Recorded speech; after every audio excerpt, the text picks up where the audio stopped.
boss, man. Is it? No, I'm not. Stop saying that. Make the music go. Testing, testing. Good evening. Hello, hello, hello. We're going to get started. And it's not even super. Hello, hello, hello, hello, hello. It's cutting out, but we'll see. And if I'll power through if it doesn't. Welcome. And thank you all for being here tonight. It is really great to see people sitting in this room with us when we are never sure. Oh, we're going to do that. Try it. We'll try another one. Hello? Hello? Better? Better? Or we'll see. Anyway, thank you for being here. We set these things up and we hope people show up, and I appreciate that you have, especially on these, it's Michigan, right? Sketchy winter days, but I would expect those who find this place special would also be willing to, test out your tires and your driving ability to get here. So thank you for coming to the 2025 annual meeting of members here at Woldumar. I'm Kevin Goodwin. I'm the board chairperson.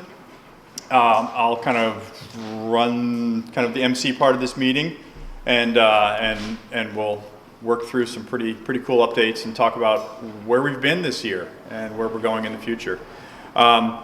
So first thing we'll do is we'll call this meeting to order. I've got 6:36 p.m. We're calling our membership meeting to order. We get through some business stuff first. The usual first order of business in any of our board meetings is also to go through our minutes from the last meeting. In this case, our last meeting was 364 days ago. So assuming that you didn't remember it if you were here by heart, we have meeting minutes in the back. I hope that you have had a chance to grab a set, maybe look through what we did a year ago, because the first thing we need to do is approve the minutes from a year ago. And so for those who are here, hopefully you've taken a look at these. If you see, as usual, any errors, any spelling things, any things that didn't go quite as you recall them a year ago, let's hear about that. And if not, what we'll wind up doing is looking for a motion to approve the minutes from the 2024 meeting. And so, and if everybody here is a paid member, so what that means is this is where you get to say, this is really heady stuff. If you want to move that we approve these minutes as written, you can raise your hand and say, I move that. And you'll be forever documented in next year's minutes as doing a thing. So unless there's any, I guess now if we've got anybody who sees any errors or any corrections that need to be made, certainly let us know. Otherwise, I'm looking for a motion to approve the 2024 meeting minutes as currently drafted. All right. David? David Baker? Thank you. David Baker motions. We have a second? You got a second? We got multiple seconds. I'll take Mike here up front as the second. Mike Wasick, W-A-C-Y-K. Mike Wasick. All right. So with those motions in the second, then we'll put it to a vote. And this is a pretty simple process. I'll say all in favor. You say aye if you vote yes. And we'll take a vote for no, and you'll say aye for that also. So we'll say all in favor of approving the 2024 minutes as drafted, say aye. Aye. Aye. Any opposed? Same sign.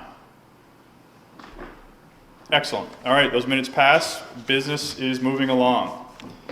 Thank you for that. So we'll start off with the chairperson's report. Again, that's me. This is my 4th year as chair.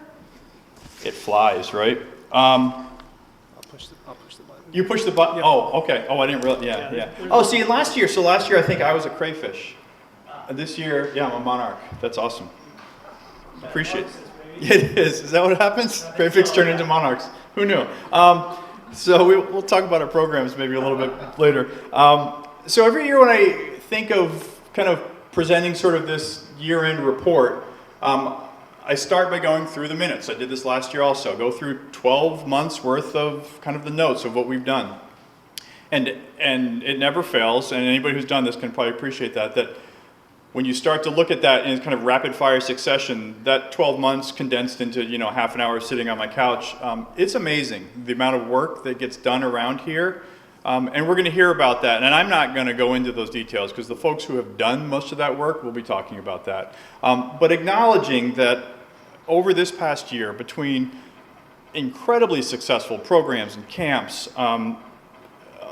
really impressive, significant new grants, donations, partnerships that are working to support this organization, new staff that we have hired, repairs, equipment purchases. I mean, there are always repairs, right? We've done some doozies this year.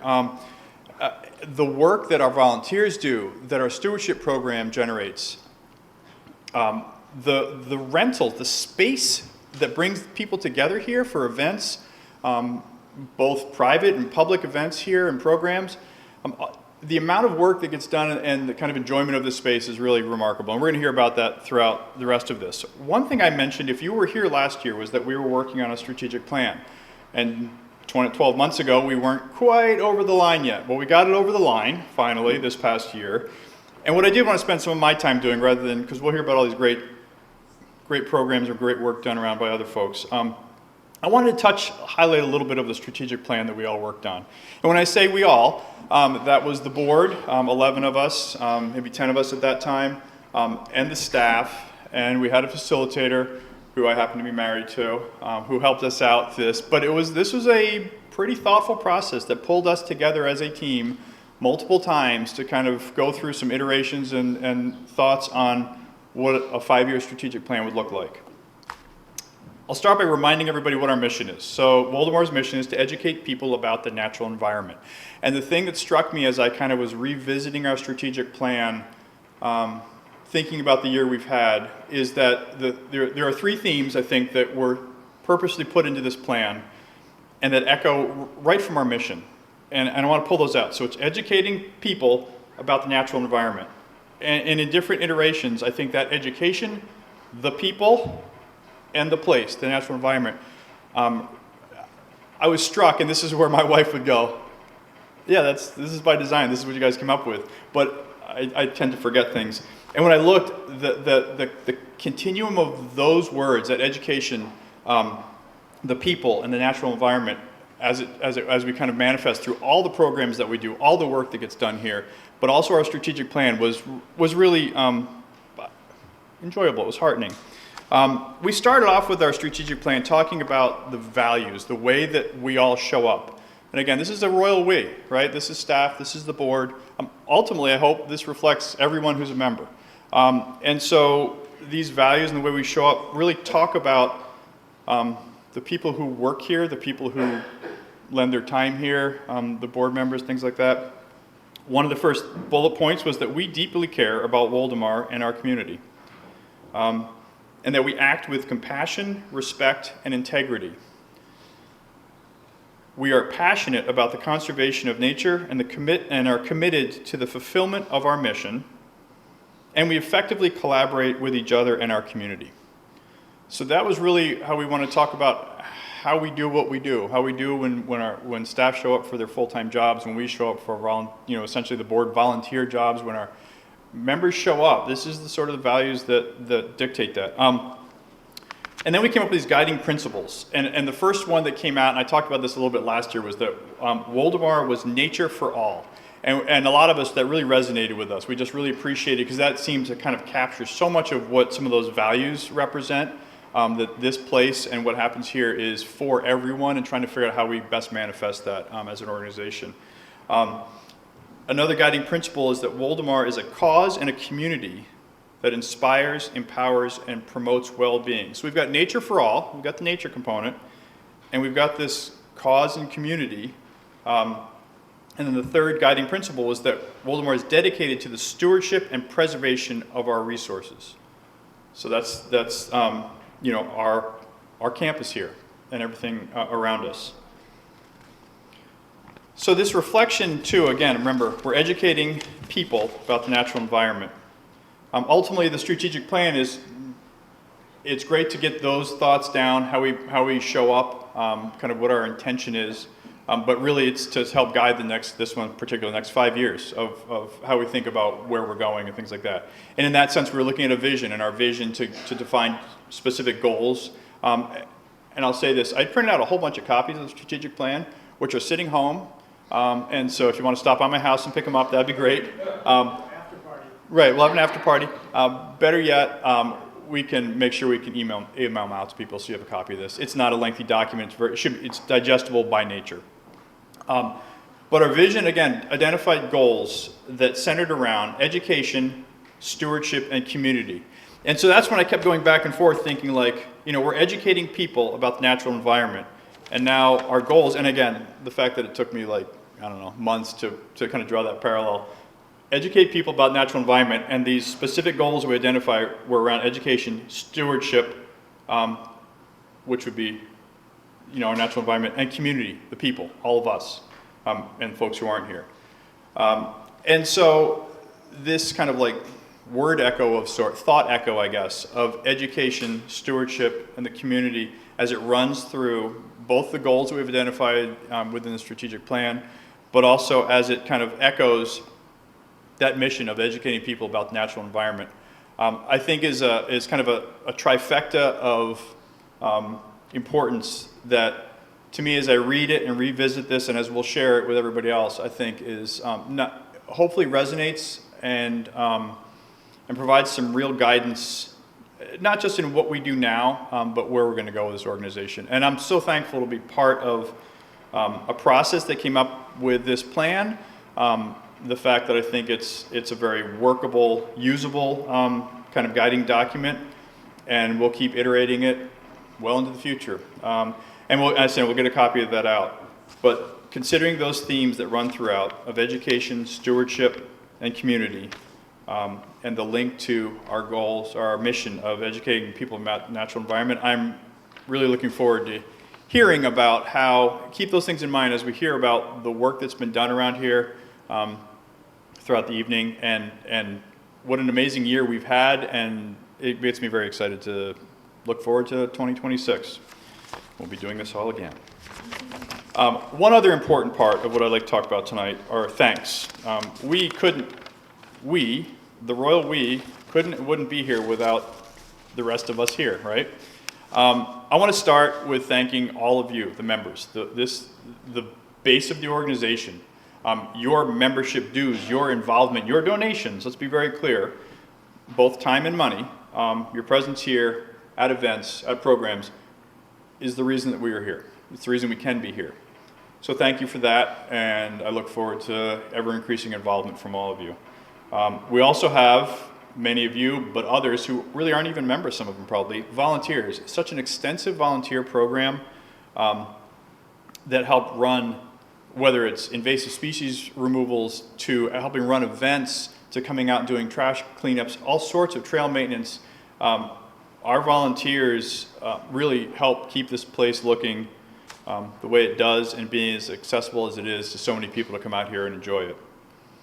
Another important component of COG that drives this are our trustees. Got a couple right here, who manage our endowment, which really helps grow, and use the term, harvest that money for use around here to kind of help our bottom line and keep us afloat. And so these folks volunteer their time to also do the critical work of providing financial support through this endowment for the organization, and I thank you for that. Then we got the board. I've mentioned the board. Currently 11 of us on the board. This is an amazing group of folks. We are losing 3 of us this year, and some are grading out. They've been here for a long time. Jason, you've been here for a long time.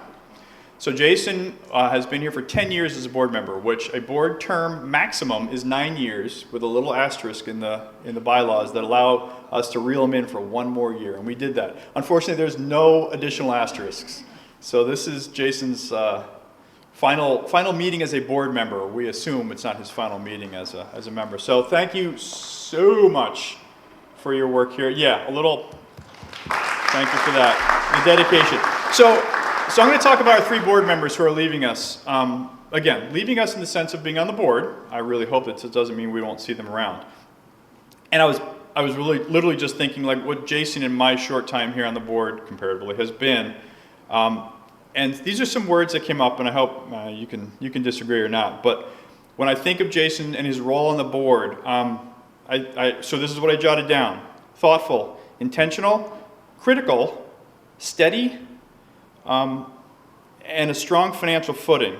And I've really appreciated his role as treasurer since I've been here, but then also his role helping guide our current treasurer and the new finance folks and really passing over that information.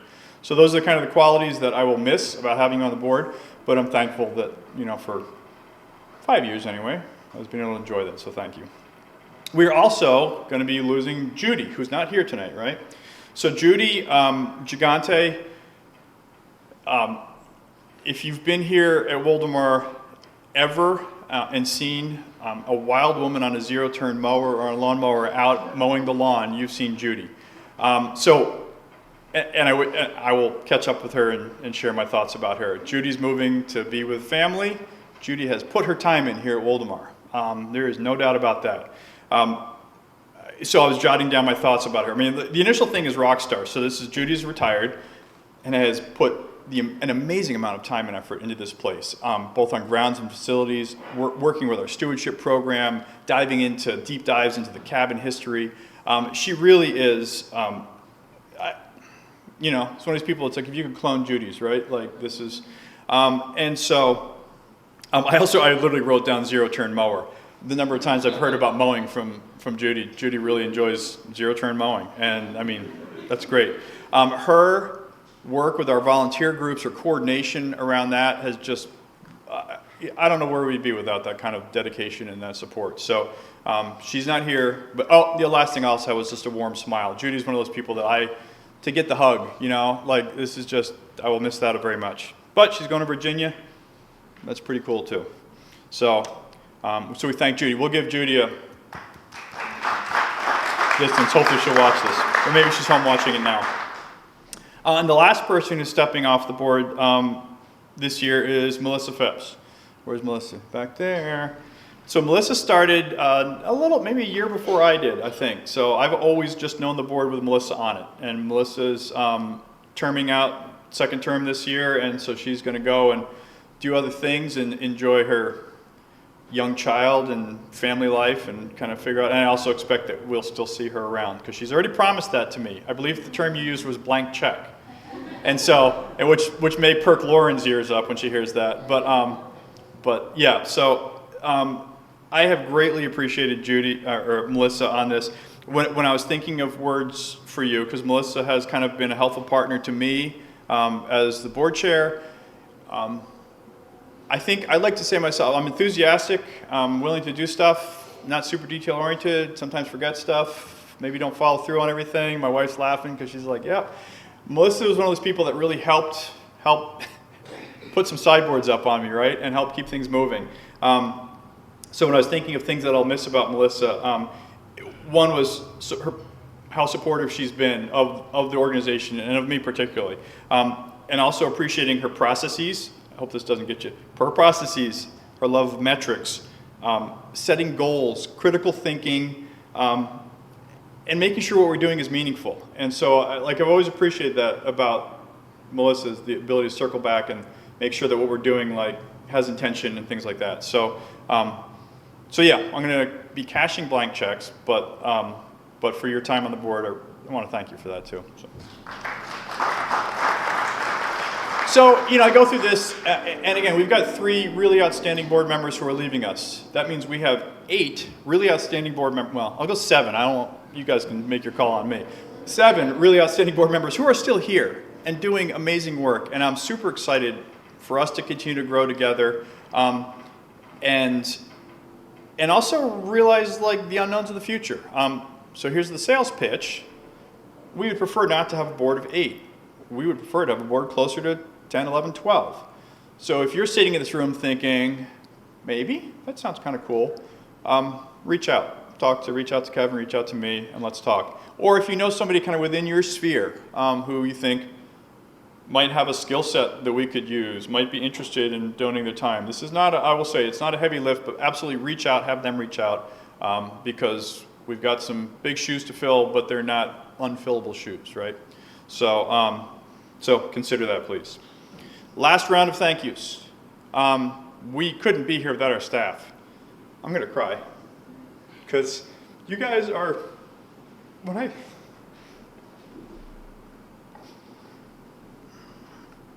It's all right, I do that a lot. Right. Yeah, but I heard about why you do it. It was your fireworks accident.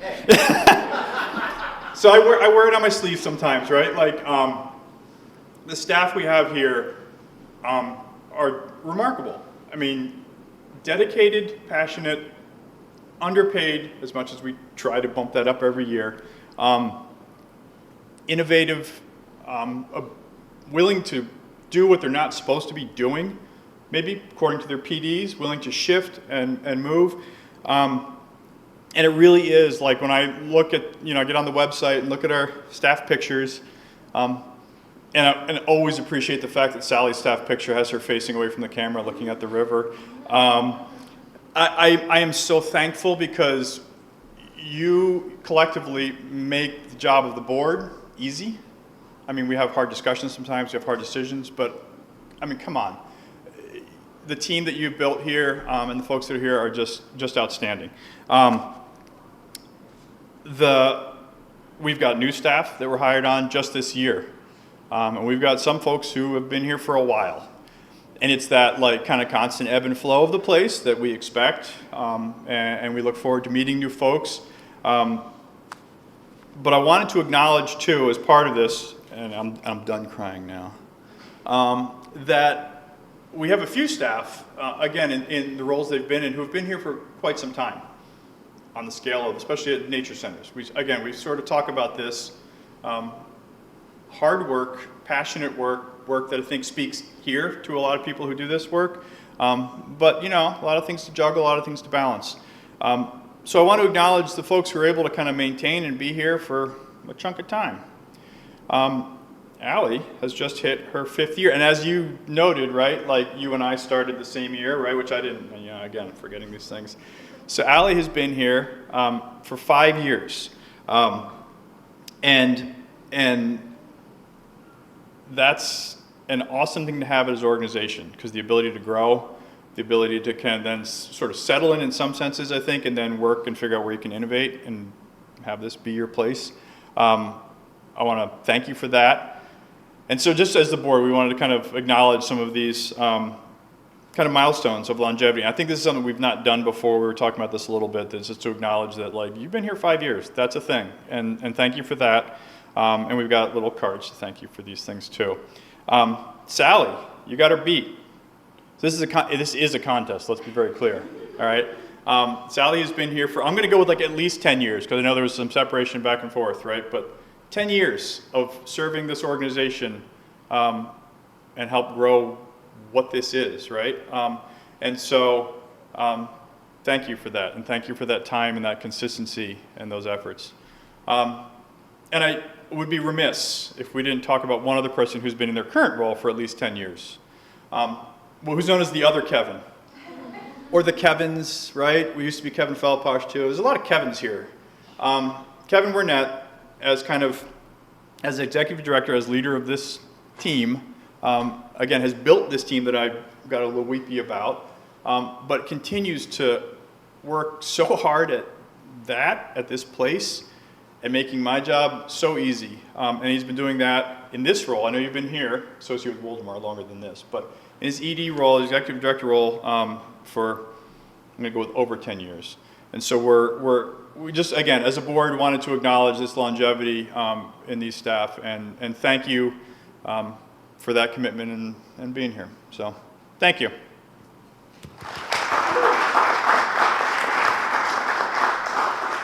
And with that, I'm done. And I've never like wept at a report before, but and so, all right, what's next? Now we're going to your report. Well, before we go to my report, we decided we're going to do a little audience engagement. This wouldn't be. No. We could have a little fun. Do it. Yeah, I'm going to. All right, so we're going to throw some trivia in just to break things up a little bit. This is just real simple, real informal. Yeah, so about how many clutches of eggs does a map turtle lay in a year? We'll just vote by a show of hands here. Who thinks that a map turtle just lays one clutch of eggs each year? 2 to 3? 4 to 6? 10 to 12? All right, and the answer is 2 to 3. 2 to 3, who knew? Somebody knew. You did? I did. Yeah, that's why you didn't vote. You didn't want to persuade anybody. So, all right.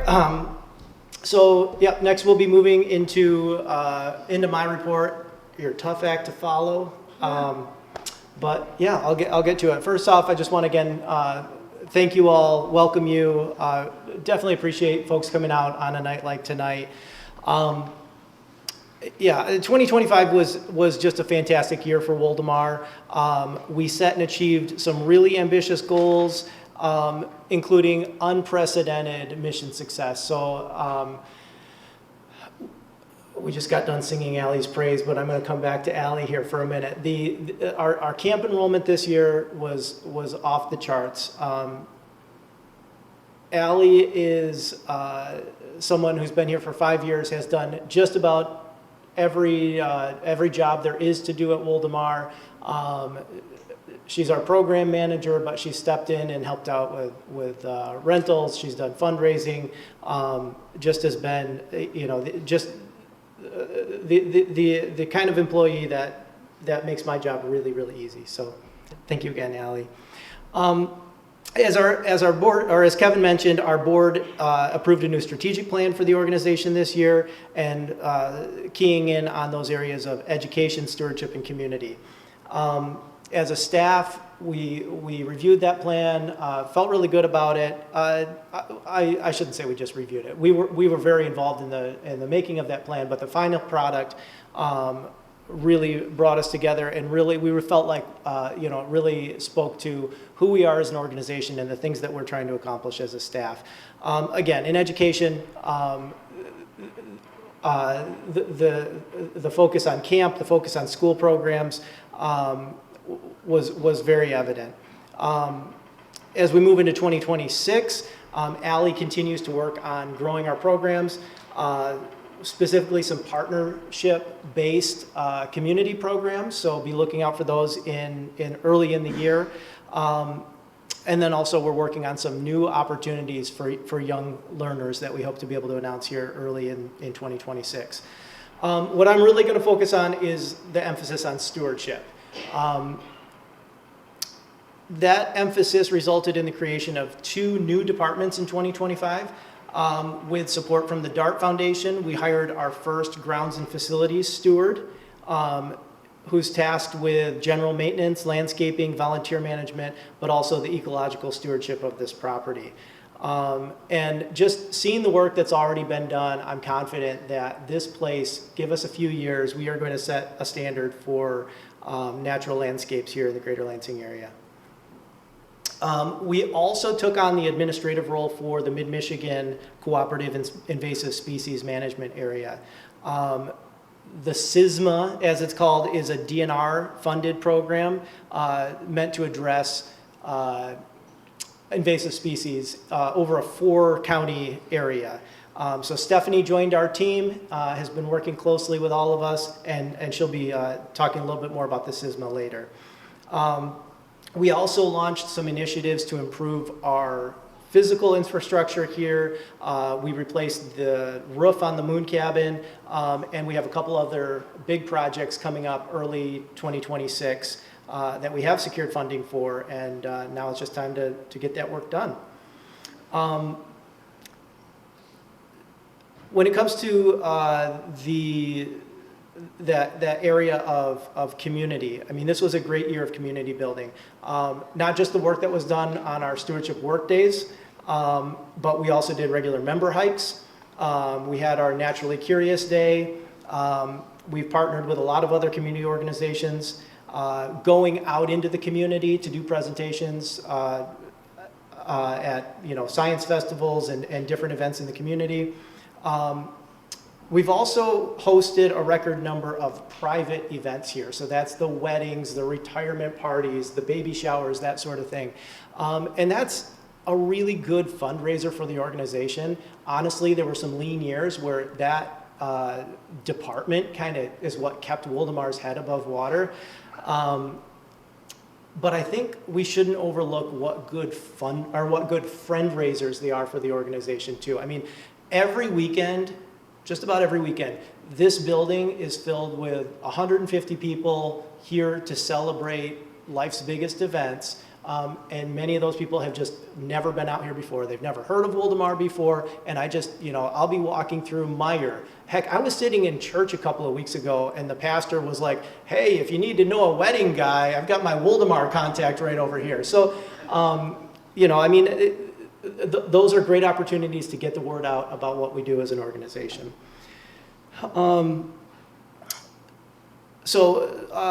We have, I'll let the staff go into some more of the community events that we hosted this year.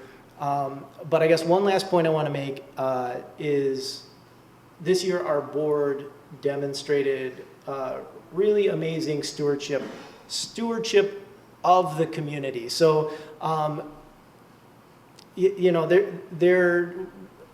when you're working with a community, life happens. Lots of things come up. People face difficult situations. And there were 3 or 4 times this year that I went to the board and said, hey, the staff is facing this kind of challenge. The staff is, somebody has something going on in their personal life, those sorts of things. And the board of directors here really cares about this community. They've been consistent, again, this year specifically, but really over the last 10 years, addressing things like salaries. There was an improvement made to healthcare this year. They addressed our time off policies this year. And again, I'm really touched. I actually met just this morning with a group of executive directors from all around the area. It's kind of, we get together once a month and just kind of talk about how things are going. And I feel like a little bit of an odd duck in that community because I got to be honest with you, there's a lot of grumbling about boards of directors there. And I feel like we're really blessed. We're really privileged to work with and for such a caring group of people. So with that, I want to thank you. I want to thank the board. I want to thank everybody for being here. We have such a supportive community. We have such a supportive staff, board, and membership. I'm really excited to continue working on this strategic plan. I'm really excited to see this place continue to grow in 2026. So, thank you.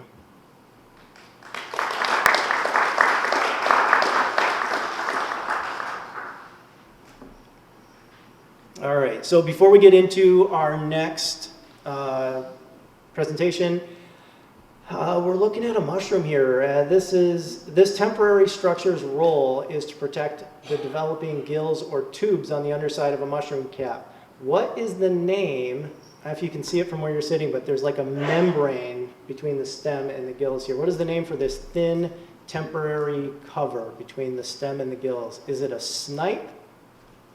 You think it's a snipe? A partial veil? A lower cap? Or a full veil? The answer is partial veil. So if you said partial veil, keep your hand up, turn it around, and pat yourself on the back. Good job, good job. All right, next up, we are going to have our treasurer's report by not Jason Wilkinson. We're going to have our treasurer, Ann, come up and give a treasurer's report. There you go. Maybe that's like a little slide thing. Jason, hop on up here. One last time. All right. I know you all really came out tonight to listen to me talk about money.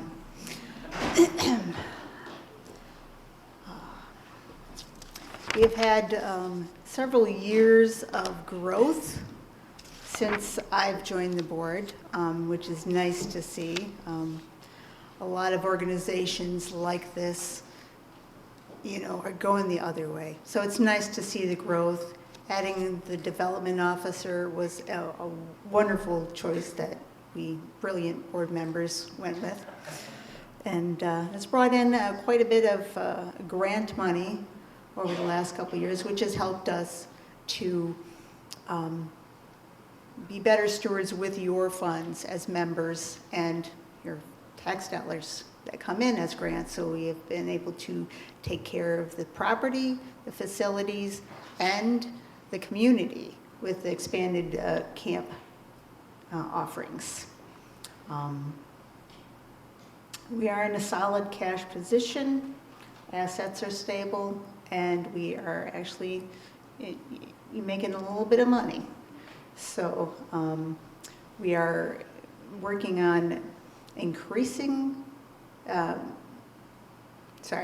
we are working on putting the money to use until it is needed for further updates to the facilities by investing in CDs and trying to earn a little extra money on our dormant funds. Are there any questions about the financial highlights in your packets?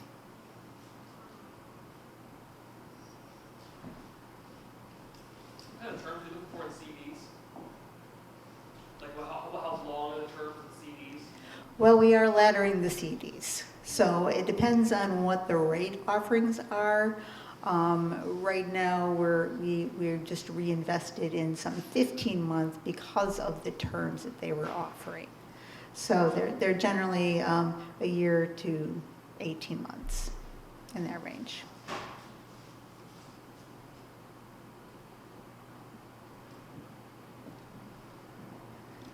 Okay.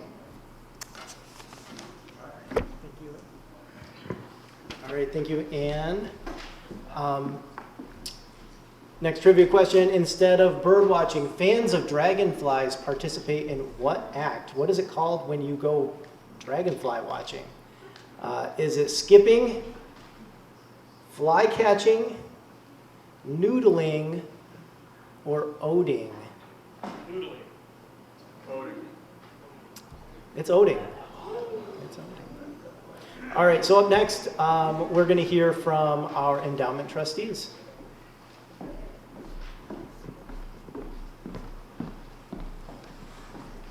Good evening. My name's Melissa, and I'm one of 3 trustees. David's also here, and many of you probably know J.B. McCombs. He's not with us tonight.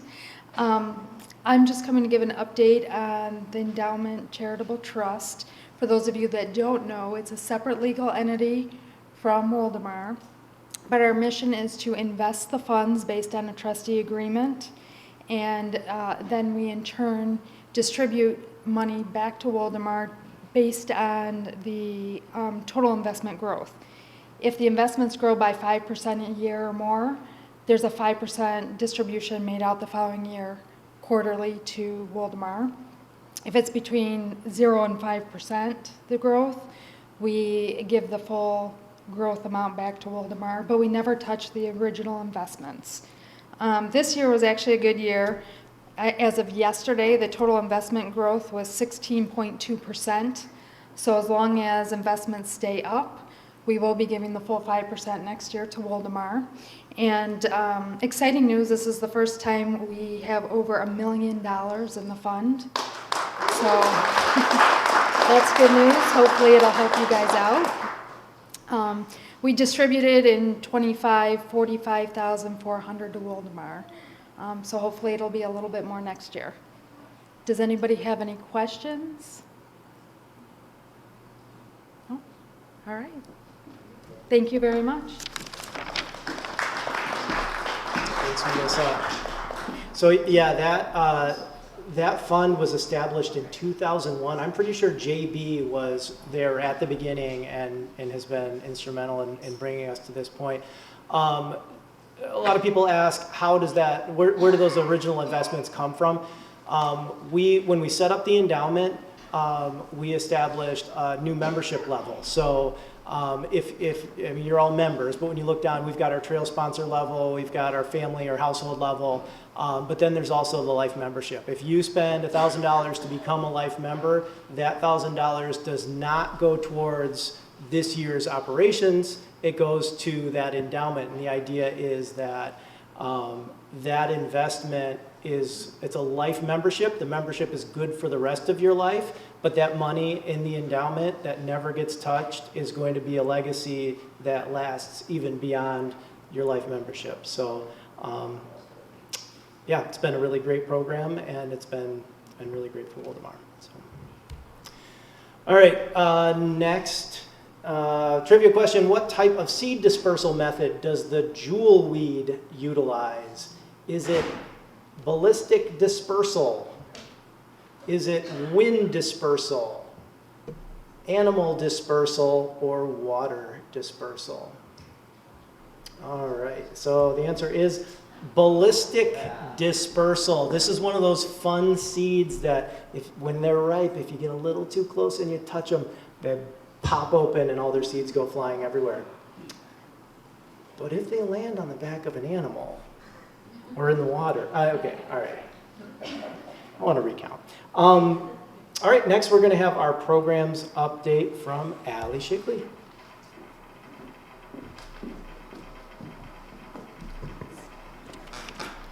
All right, hi everybody. So I'm Allie. I'm the program manager and also the camp director here at Woldumar. This year has truly been incredible, and I'm really proud of the success that the programs department has received and achieved. Together, we have dedicated over 800 hours to connecting our community with our mission. More than 1,700 students have discovered the wonders of nature through field study programs this year. Over 3,000 people have joined us in birding walks, tree IDs, and other outreach events. We even took our Enviroscape on the road to Project Red Day, where we educated 300 students about water pollution and how we can help protect our watersheds. It didn't stop there, though. We hosted and learned beside 245 different Annie's Big nature lesson students with their teachers and their adults. Between local schools and the hard work of our summer STEM interns, we sampled over 50 water samples to assess the health of our waterways, and that's all thanks to the support of the General Motors Foundation, as well as the hard-working and dedicated volunteers of our local GM plants. And one of our proudest achievements has definitely been touched on tonight a few times, but I would be remiss if I didn't address it myself. Our camp program reached its highest registration ever, serving more than 900 youth. For the first time in our history, 3 summer weeks filled up to our licensed capacity of 100 individuals per day. None of this would be possible without you, though, our community, our partners, and our supporters. As we look ahead, I'm excited to continue strengthening these relationships, growing our programs, and inspiring even more people to connect with nature. Thank you for being part of this journey and helping us fulfill Woldumar's mission.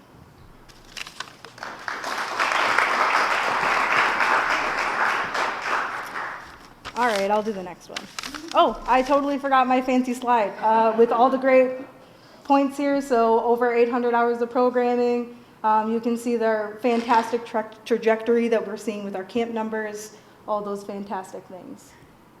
So the next trivia question we have is, what are the structures that produce spores on the underside of ferns? Is it sporelets, nodes, sporangia, or capsules?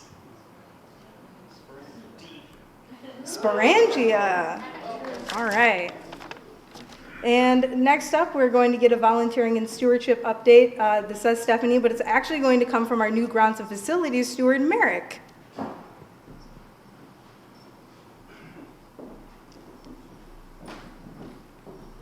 There you are.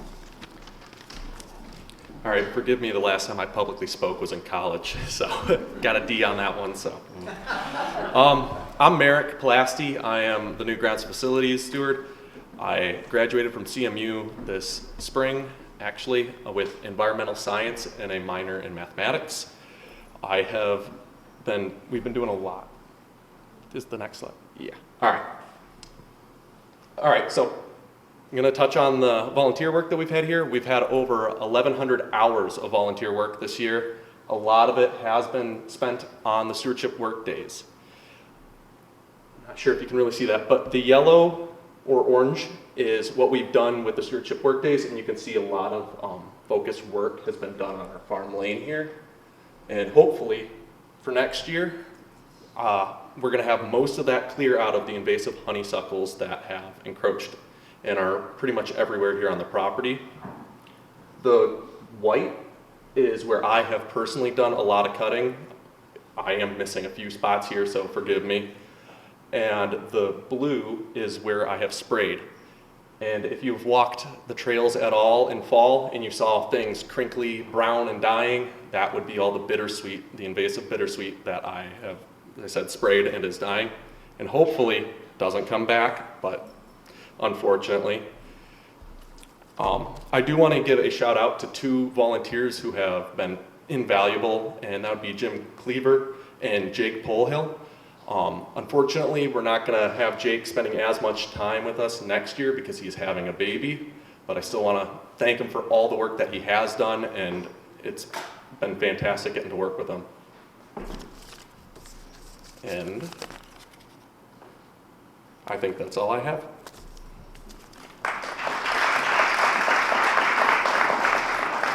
Thanks, Mary.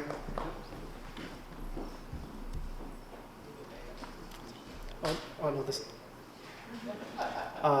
this is a good one for you to be up here for, actually. Yeah, this is we want to spot the invasive. Spot the invasive. Okay, that's what I would have guessed.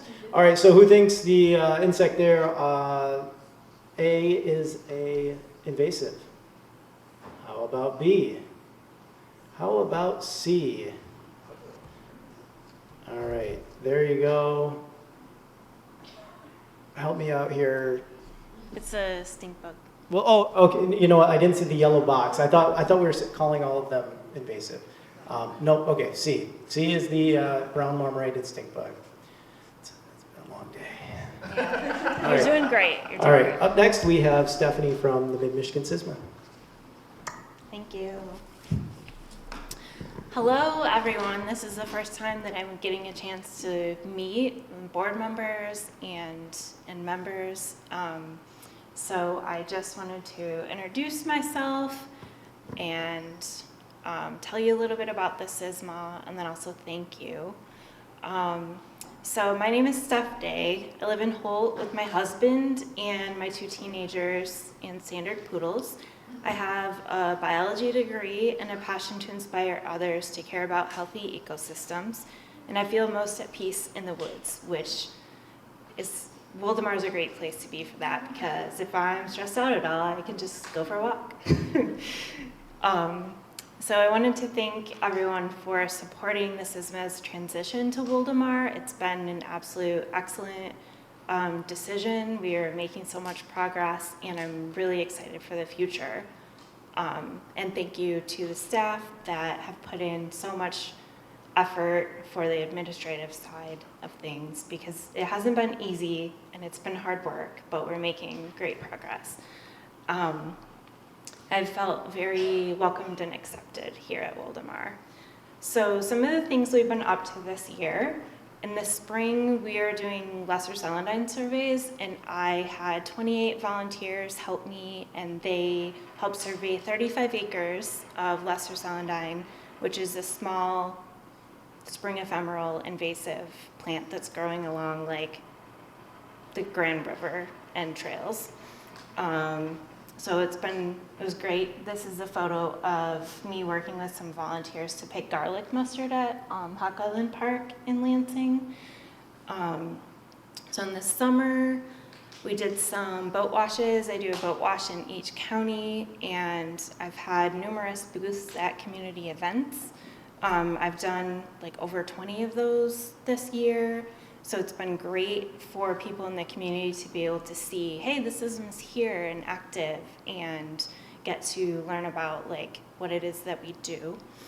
The fall was primarily like grant research and applications, giving presentations, and like partner meetings, and a little bit of like one-on-one municipal training that I've been doing, building those partnerships and relationships so that we can do so much more in the future. The winter's really going to be planning and prep for next year's grants, which is a good segue. to tell you I'm really excited that we're bringing the Go Beyond Beauty program to the SISMA, which is educating people and nurseries about what like a list of 12 invasives we don't want them selling, and they can be part of the Go Beyond Beauty program, which is kind of like helping promote those businesses. And so I'm excited to like do that training and bring that program to the SISMA. And then we have a sub-award for European frog bit surveys, which is going to be about $50,000 over 2 years. So super excited that, and it looks like I'll be able to have some seasonal staff help me with getting those surveys done and some treatment. And then more survey and treatment of lesser celandine. So sometimes the grants that we're able to get is like specific to like individual species that are being focused on. But yeah, so those are some things that I'm really excited about for the next year. And Woldumar has been instrumental in helping all of those things come to be. So thank you. And I'm just really happy to be here.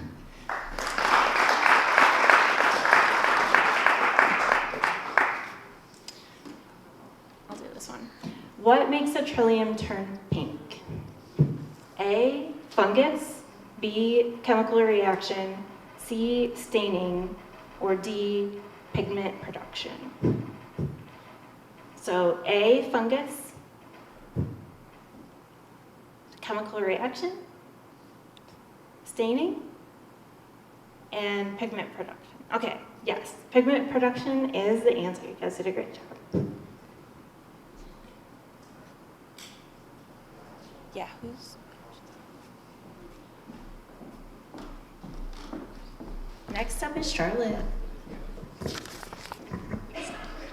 Hi everyone, my name is Charlotte Howell, and similar to Merrick, I was also in college a year ago. Picture me in a dorm room hunched over a laptop, typing 30-page long exams. So I'm very thankful to be here today instead of that dorm room. I joined the Woldumar team in June of this year after graduating from Elma College. I got a degree in biology and environmental science, and now I do hospitality at a nature center, and it's been an absolute dream. I would not want to be anywhere else. This past year, since joining, I have worked 10 out of the 26 weddings that we had this past fiscal year, and I'm already excited for the 24 weddings we're going to have this upcoming year. I will say my favorite wedding of this past year has been in October. There was a couple who did a very fantasy theme. They had Lord of the Rings, Game of Thrones, The Witcher. It was so fun. If you haven't seen the pictures of that, I highly recommend going onto our Facebook page or our Instagram and just checking them out. And give us a follow if you do and you're not following already. In terms of non-wedding events, we had 64 events, and this would be things like bridal showers, baby showers, corporate meetings. So 64 is quite a big number, and already for next year, we're looking at half that number is currently booked. So we have 32 non-wedding events coming up that I'm also equally looking forward to. Outside of hospitality, I also have been helping with the Moon Cabin. I help co-plan the 45th cabin celebration since the cabin's been moved onto our Woldumar property. That was very fun in September of this year, and I'm looking forward to also helping with winter break camp, where I think I'll still be in the cabin during that this year. And we'll have Annie's big nature lesson coming up as well in January, which I look forward to as well. I wanted to take this moment to also thank you all for telling people about Woldumar as a place where people can host weddings and their events. So word of mouth really does help us out in terms of letting the community know that we are a space. So thank you again for telling your friends, your family, colleagues, and I really appreciate that. Thank you.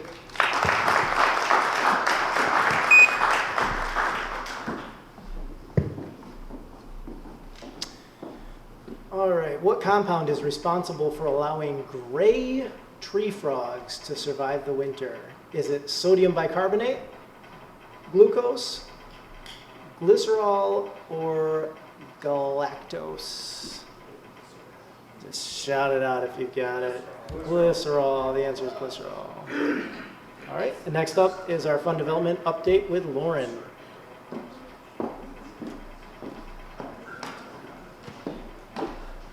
think we're going to set a record for the longest meeting thanks to Kevin's long introduction. So I'll be brief. Hi, my name is Lauren. If we haven't met, thank you for being here. Let's see. 2025 has been great, if you haven't heard. We did see a little bit of a drop in membership, but it is staying pretty stable around 400 for the past few years, so nothing really to be too concerned about. Our annual trail run for the 2025 fiscal year was the largest trail run yet, with over 300 people registered to participate. So we look forward to keeping that going and continuing to engage the community in that way. You already saw all the numbers in the treasurer's report, so I won't repeat all of those, but trying to find a good spot to keep this from my mouth, and it's not working.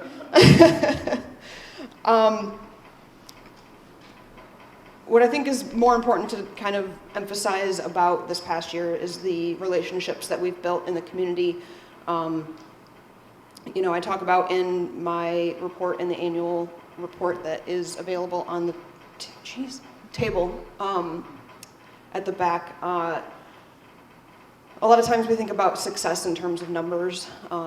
You saw some numbers on the treasurer's report spreadsheet, but really those relationships that we build with community members and the engagement from our members, our camp families, our donors, people out in the community who just use the trails is far more valuable than any amount of money that can come into this place. So, and you all help make that happen. So I am incredibly grateful for the support of our community and for this place. Okay. A few things I do want to point out that helped us this year are all of the grant awards that we got. It was an insanely successful year of grant funding, including some new partnerships that we developed with the DART Foundation, with the Michigan Arts and Culture Council, both of which helped us to improve our facility and land stewardship. We got a second year of funding from the Michigan Department of Lifelong Education, Advancement, and Potential for our summer camp discovery, which really helped us to increase staffing and help grow our capacity for camp. We received continued funding from GM and Emergent Biosolutions for our EcoGreen program, and we got a grant from the Joe D. Pentecost Foundation, which helped provide support for some of our school programs. And most importantly, we received general operating funds, which we get to use any way we see fit, from the MSU FCU Desk Drawer Foundation, the Ari Olds Foundation, Rotary Club of Lansing, and the Von Voigtlander Family Foundation. So we're very grateful for all of their support and everything that our members, you all do to help us kind of build those relationships as well.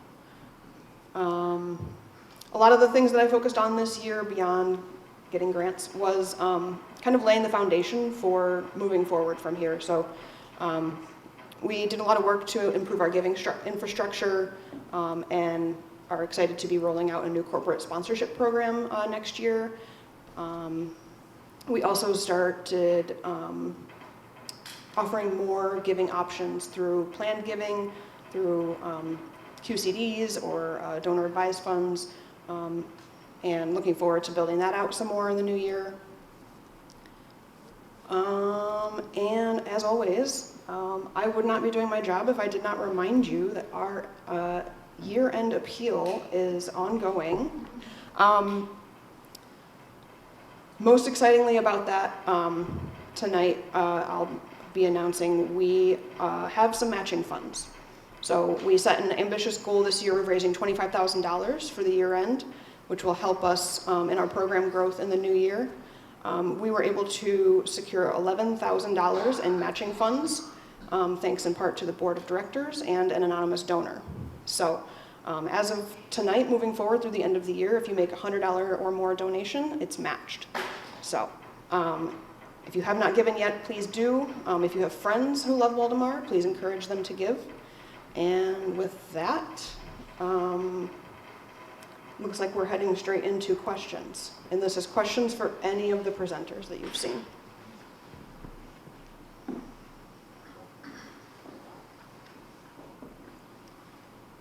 Okay, very straightforward.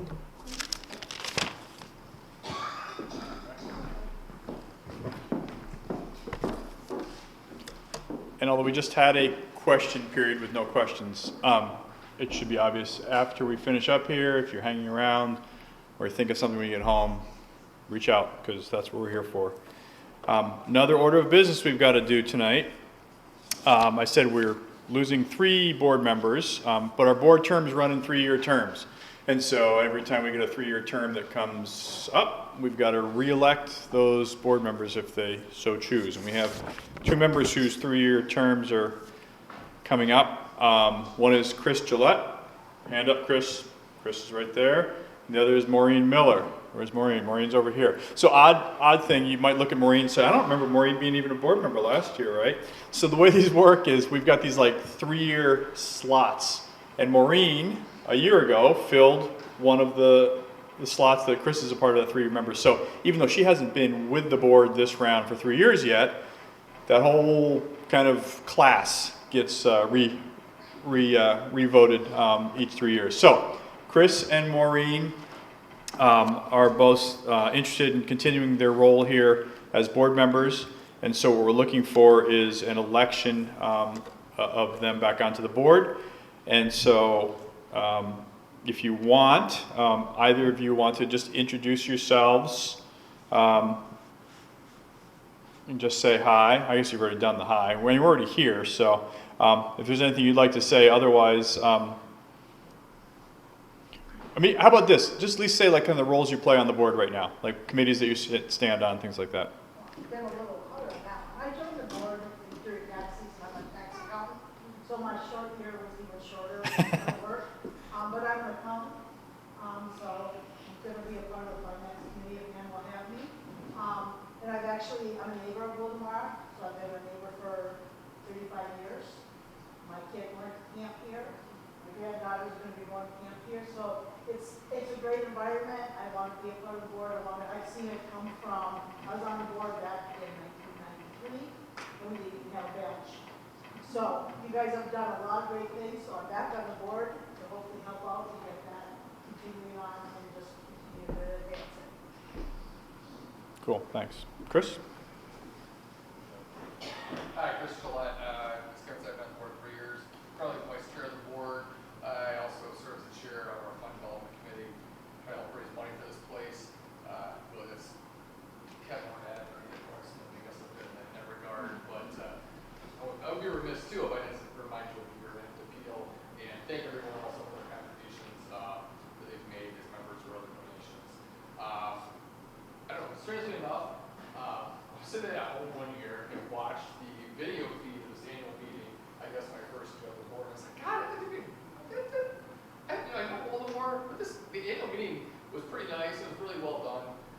And I was like, wow, it'd be a good group to get involved with. And then all of a sudden, they're looking for board members a year later. And I decided good time to join. So I think Melissa was chair of the board there for letting me join. She gave me a later review. But it's been a great time. And I'm really excited about the growth we've seen over the last year. And I think we've got a lot of good ideas, a lot of things planned in the next year or two that are really exciting developments and new growth here. So I'd really like to the opportunity to continue. Cool, thank you both. And these are just ballot votes, correct?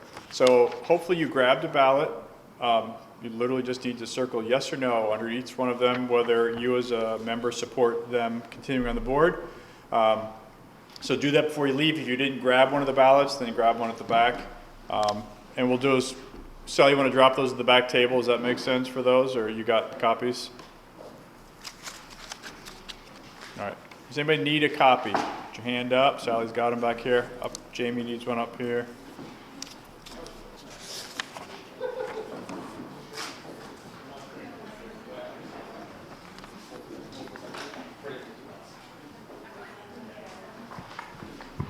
Oh, and Melissa is collecting completed ballots if you got one. Or you can hand out pens.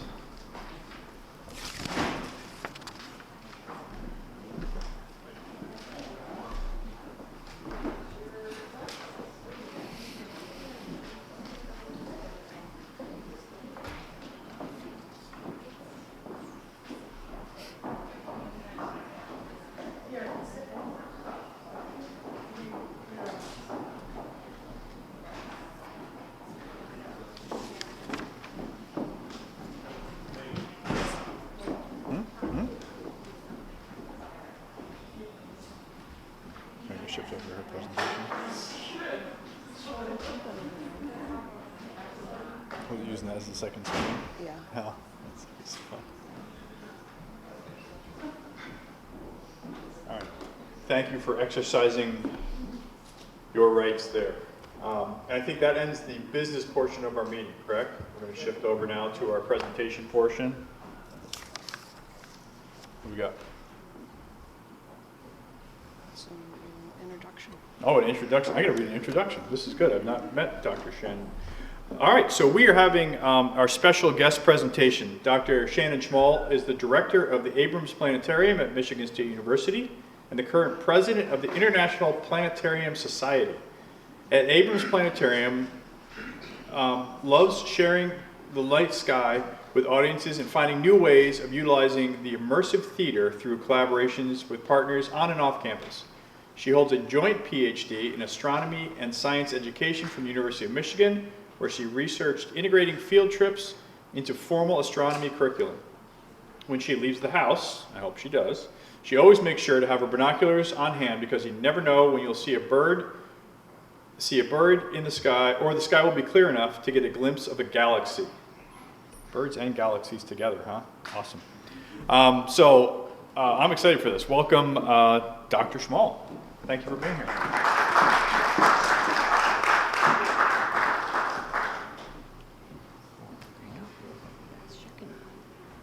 Okay, there you go. Just push it. All right, well, hello everyone. I am a planetarium director. I've been working in and with planetariums for over 20 years now, since I was in college. And I am also now a birder. And and something broke in my brain, and I'm gonna tell that story. But I have realized a lot of overlap and connection between birding and astronomy, and so I want to talk a little bit about that today, partially because there's something brewing here, like program-wise, like I want to do something more, so you're all like a test audience, so sorry. But we are going to be talking about catching two birds with one pair of binoculars, because we have birds in the sky and we have birds in the sky, so we're going to do both. When it comes to the binoculars, I now have a sign. We have a sign to make sure I remember all the things that I need to remember, because I forget lots of things too. So it's my keys, my other keys, my keys, wallet, cell phone, computer, charger, lunch, coffee, yarn, very important too, and binoculars, very important. But this is my story a little bit. I went to the University of Washington. That's where I grew up, was in the Northwest, where I started off and I majored in astronomy. I got to do some really great observing. This is at an observatory I did an undergrad project on. I went to graduate school at U of M for astronomy. That was the original idea. And I chose U of M for many reasons. One of them was that they had the better planetarium. I really like planetariums. I caught a bug, and I realized that I really like teaching a lot more than I like doing the research. And so I switched gears and was able to do a joint PhD in astronomy and education. And then the goal was I wanted to run a planetarium. Never thought I'd actually get there very fast. Within a year of graduating, I was at the Abrams Planetarium at MSU, and I've been there since. And so that's me there. And in that time, I have also started a family, so I'm pregnant with my youngest daughter, who was a camper here and loved it, by the way. And one of my best friends, who is also one of my co-conspirators on teaching people about nature. And so that lovely picture there encapsulates a lot of the past 10 years of my life. But a lot of it has been astronomy. I have been learning about astronomy. I have been teaching about astronomy. I have explored different ways of doing that. And then I live next to the Tacoma Hills Nature Area in Okemos, literally next door. My kitchen window looks over into the nature area. It's the best spot, especially if you're a birder. I wasn't yet when we bought the house. But one day in the spring, I started hearing this sound while sitting by my window. Do, do, do, do, do, do, do, do, over and over again. I was like, what is that bird? I want to know what bird that is. Do, do, do, do, do, do, do, do. Anyone know? Not a morning dove. I'm not doing a good job though, just to be clear. And I heard it and I was like, what is it? And then like, I didn't hear it again. And then the next spring I heard it again. And I was like, what is this bird? And I still didn't know. And then the next year I heard it again. I'm like, okay, I just gotta ask all of my birding friends. So I went on to Facebook, whoopsie. And I was like, hey, birding friends, I keep hearing this thing. It goes sort of high, low, middle, middle, middle. What bird is that? Apparently that was enough because I got a lot of answers. I think a mourning dove was one of them. But several people said a white-throated sparrow. Go listen to that sound. And I was like, oh, it's a white-throated sparrow. And I knew what the bird was. And I was so happy. And then that was it. I didn't become a birder yet. Okay? And I think that's actually a house sparrow. I realized that that's the wrong bird. I'm sorry. But one of the things that I've been very lucky to get to do is I have traveled to Chile several times. The first time was for astronomy educators to go visit the major observatories up in the mountains. But a sort of offshoot of that program later was something called Mission Patagonia. And so this took educators down to this very, very, very, very remote part of Patagonia. You can only get there by plane or ferry, like a 12-hour ferry ride. With lots of waves that make you sick. And so I got to go there, and I was there for about a week in the middle of nowhere. We saw lots of animals. We saw whales. We got to see these little frogs. These are Darwin frogs that are studied there because they're really good bellwethers for climate change. I got to be a tree hugger, like literally, it's great. Lots of different forest types sort of collide in this one spot. And the idea was to learn about conservation, but also how do we teach about that, and how do we teach about nature? And at the very end of it, one of the things you do is you write a letter. And you say, this is what I'm going to do when I go home to continue what I've started here, to try to understand nature and to care for it. And one of the things I said is, you know what, I'm going to go start learning more of those birds, because I know birds can be a really good indicator of what's going on in the environment, when they're migrating here, when they're migrating back, and how that changes, and what you're seeing where and when. And so I'm like, I'm going to start there. So I came home, I put up a feeder, I got binoculars with my Christmas money. It was great. My father-in-law still gives us all Christmas money. And so it's like, okay. And then like, I got the Merlin app, because that's what you do, right? I was going to ask, how many here are birders? Yeah. How many are like astronomy people? All right. How many are both? A little of both. All right. How many are neither? Okay. So you're like, I like the plants and the bugs more. All right, so I got the binoculars. I identified, I think, a house finch. I was like, oh, that's a blue jay. I know what a blue jay is. Oh, and a cardinal. Okay. And then something broke like really fast. Like, then this became me. I never don't have binoculars now. Like, they are in my backpack over there, I promise. And this is a hat that I embroidered with birds on it, because I was like, I need a bird hat. So this is me at my house. This is my friends taking a picture because I fell behind them while walking to go see the tulips in Holland, because I was trying to identify tree swallows. They were really pretty. This is me with my binoculars in Thailand.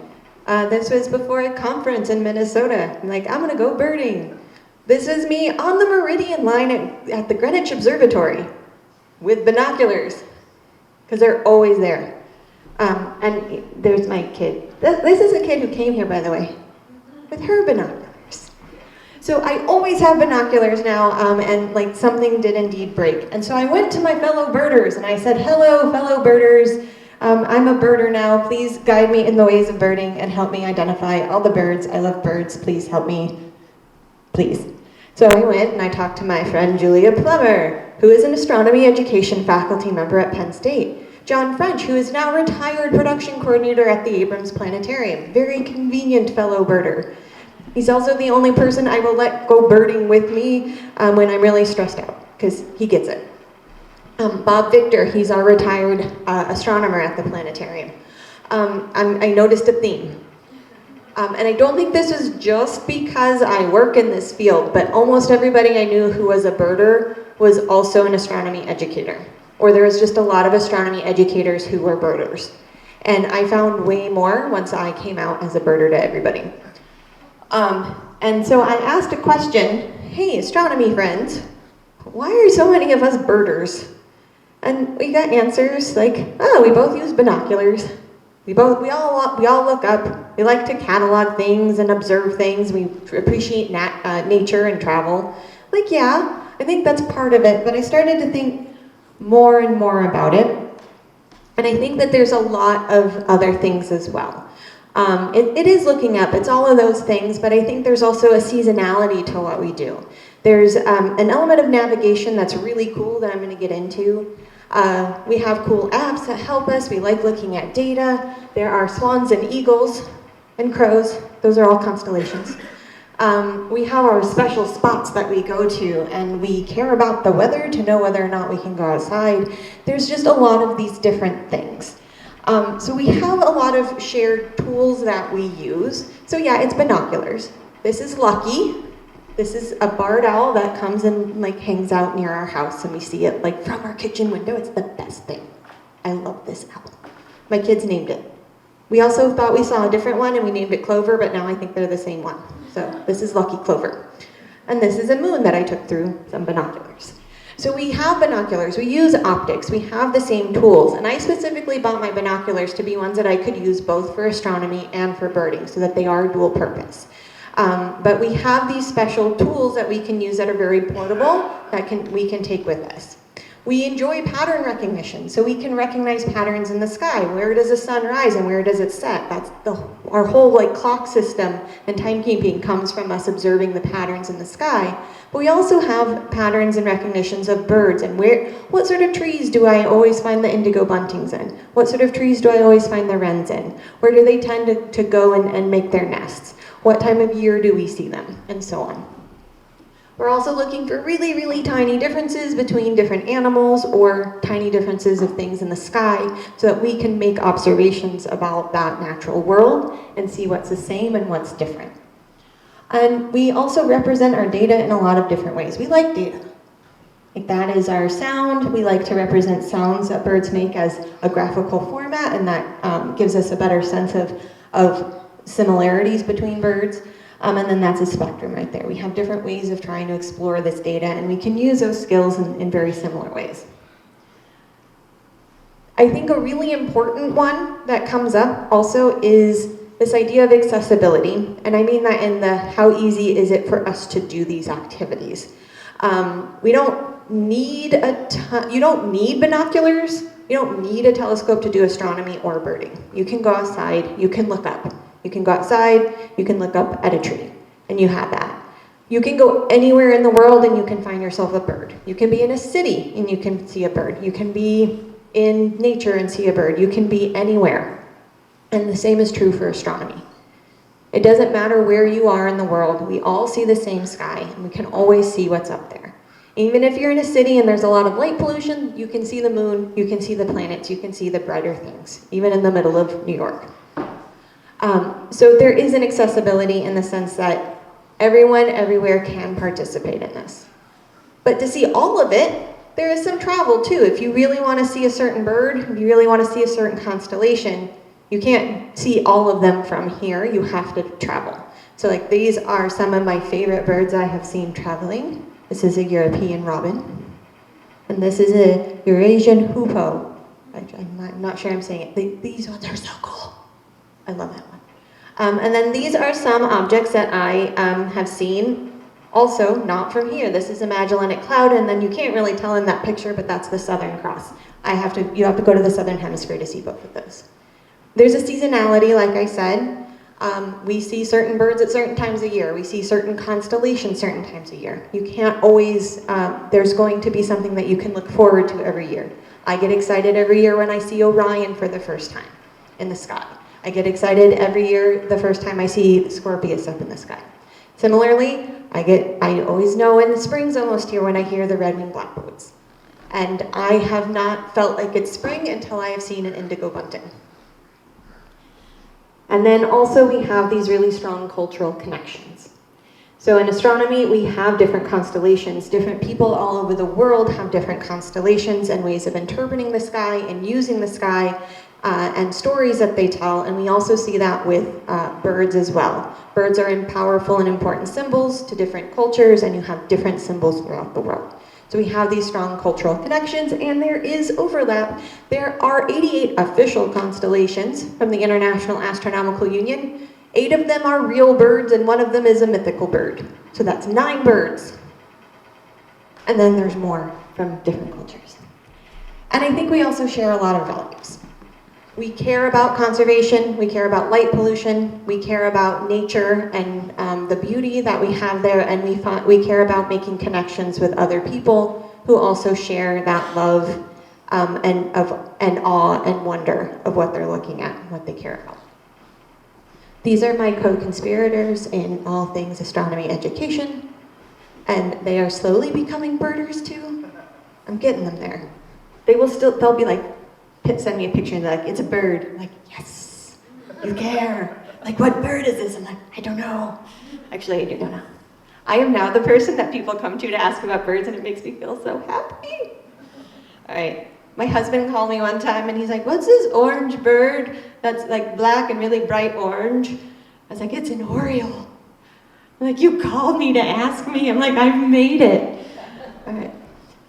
But there's also this navigation. So this is something I've also started to realize, is that understanding astronomy has also helped me be a better birder, and being a birder has helped me be a better astronomer.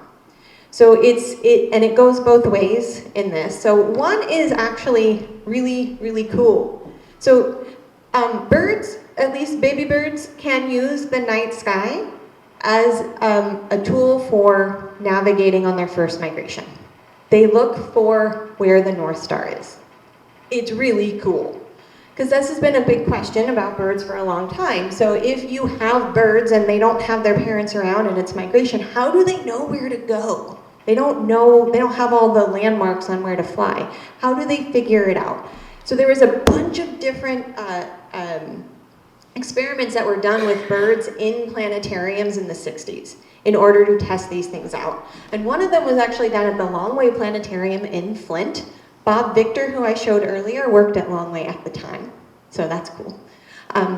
This is also, by the way, why indigo buntings are one of my favorite birds. All right. So they raised some baby indigo buntings in the Longway Planetarium. Some had a regular sky with the North Star being the North Star, the star Polaris. And the sky would rotate around, and that's what they saw as they were growing up. The other set, they completely changed things around, because you could do this with the new fancy planetariums. It was very state-of-the-art for the time. What they did is they changed it so that instead of Polaris being the North Star, Betelgeuse was the pole star. That's where our North Pole pointed. So all the stars appeared to rotate around Betelgeuse instead, in Orion. And then when it came to migration, they put them under a normal sky, and they saw that the ones raised with Polaris consistently would hop in the opposite direction of Polaris, which was always towards the south. When the ones that were raised with Betelgeuse would consistently hop away in the opposite direction of Betelgeuse, no matter where it was in the sky. So they'd always hop in a different direction. So this was something that showed that they were using and learning the sky and the map of the sky in order to navigate, at least on that first migration.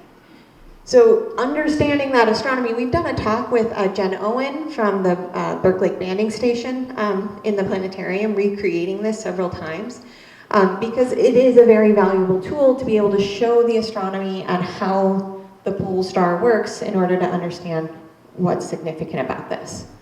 Similarly, we know that birds use magnetic fields to help them navigate as well, but they lose that ability near the equator. So being able to show what the, understanding how the magnetic field lines move across the Earth, and how when you're here at the equator, it's all about the angle relative to the ground. But if you were here near the equator, they just kind of go across the sky. They don't really have much of an angle to go by. And so this can help us understand and see exactly what's going on with the magnetic fields. So astronomy can help us understand the birds a little bit better. And there's also a bunch of ways that we can transfer our skills. So one of the things that I used to say was my superpower was finding satellites in the sky. So I'm gonna see if oh no, my videos aren't working. Okay. So a satellite will look a lot like a star. So this one is a satellite. This is in my planetarium this week. And it will just look like a star that's moving. And this was one of the things that I could do. I could always look up, and if I could figure out where the moving star was and be like, oh, there's our satellite. Now that's a really easy thing to do because there's a lot of satellites up there. There's too many satellites. I see one a minute at this point. It didn't used to be that way. But you are looking for that motion. Oops, sorry. I'll move my hand down.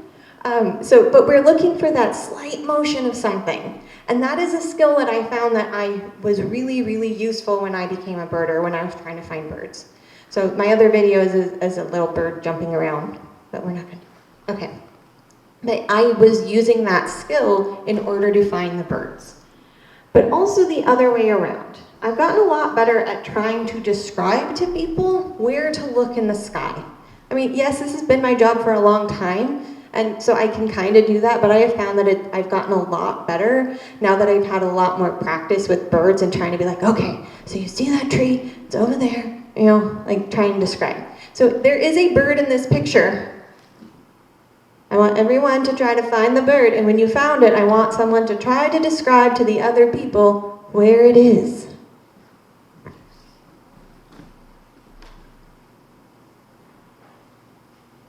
You want to go? To the crux of the tree, to the northeast of the white sawed-off.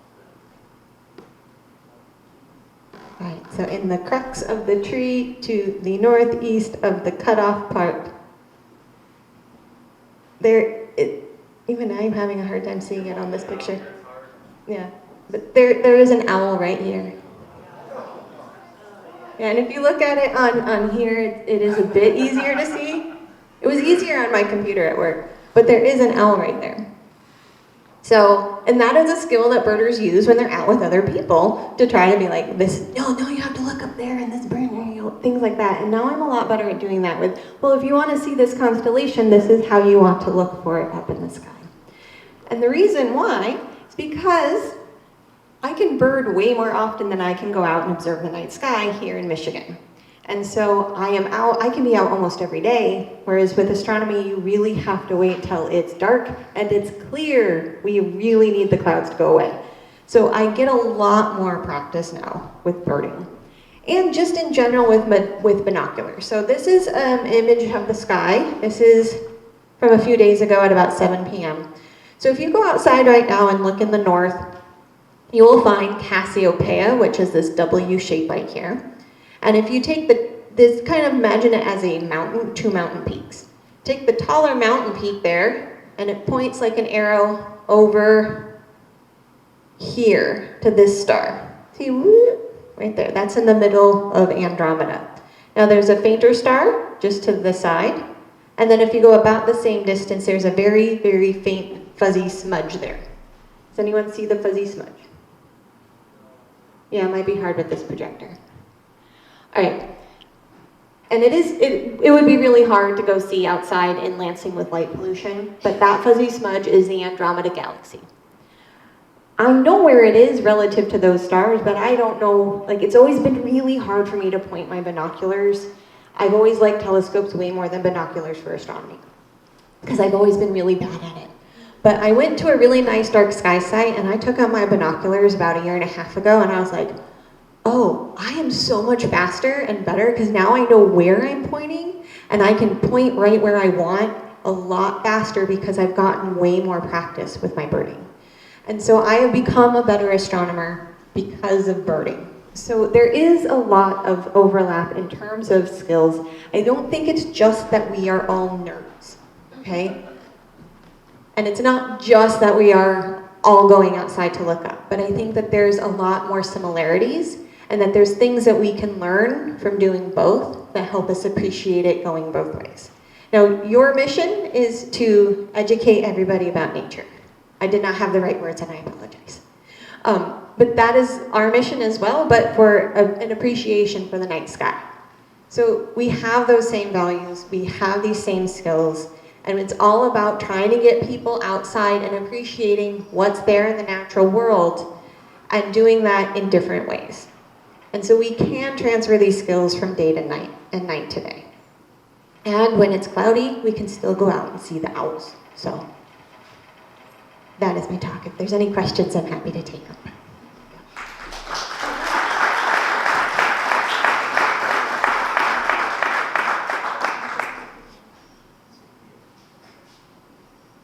So you said you bought a pair of binoculars with both in mind. What makes a pair of binoculars more appropriate for both birding and astronomy versus just a pair of binoculars? So I think birders tend to go for something with slightly less power, so that you have a wider field of view, so that you can it's more likely that you'll get the bird pretty quickly. But it's enough that you can see the bird better. Whereas astronomers generally want something that's going to get you something with far more magnification, so the main goal is that you really want light. And so I went with a middle ground. So I went with something that's less power or less magnification than most astronomers would want, and that would be comfortable. Whereas I went with something that was a little more zoomed in than typical for birders. So I personally have 10 by 42s, and I really like those, and I've tried other ones now, and I'm like, nope, no, I need mine. And that was a recommendation from John French.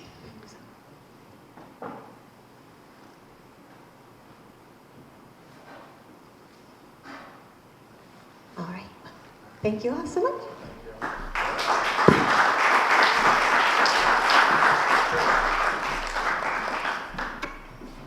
Awesome.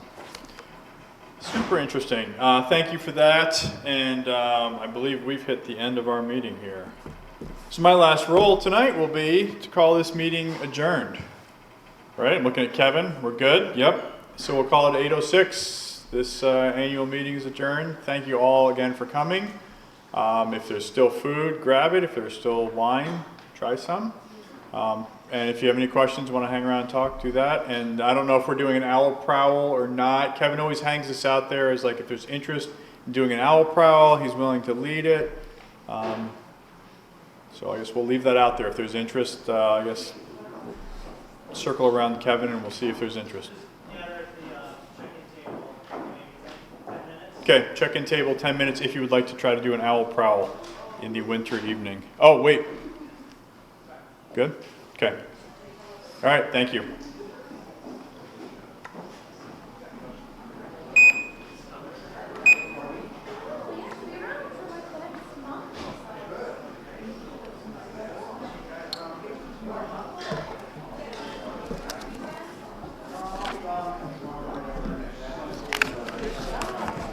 Okay, ciao.